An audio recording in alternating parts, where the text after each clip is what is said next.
compris. Bonsoir à tous et bienvenue, c'est l'info du vrai. Nous sommes ravis de vous retrouver pour 1h30 d'actualité en direct, comme chaque soir, sur Canal+. Édition spéciale ce soir, après l'atterrissage du grand débat sur le parvis du Grand Palais.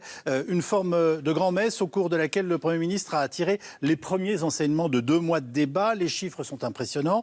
1 500 000 Français y auront participé avec 2 millions de contributions, ce qui reste un événement unique dans la vie de la République, en tout cas inédit. Édouard Philippe n'a jamais cité les Gilets jaunes. Il affirme que ce débat était d'abord celui des Français, mais il trace évidemment des pistes. Il va donc falloir redécoller. Alors s'agit-il d'un nouveau grand tournant pour le coup? Et pour le quinquennat d'Emmanuel Macron, je pose la question à nos invités dans un instant. Mais tout de suite, notre premier reportage avec la fiche technique de la consultation, autrement dit, le grand débat en chiffres. Maël Kerguenou.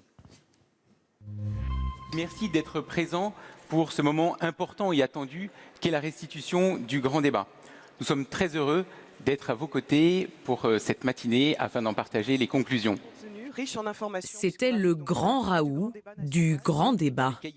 La synthèse de plus de 2 mois d'échanges, de réunions, de contributions. Plus de 500 000 contributeurs ont participé à la plateforme en ligne du Grand Débat et ont produit plus de 2 millions, près de 2 millions de contributions. Nous avons la responsabilité en fait de rendre compte donc de 17 000 heures de travail et de paroles citoyennes. À partir de 400 000 pages numérisées, nous avons fait ressortir 720 000 idées, regroupées en plus de 600 propositions. C'est un exercice totalement inédit de démocratie participative. Citoyens, médiateurs, associations, syndicats et maires,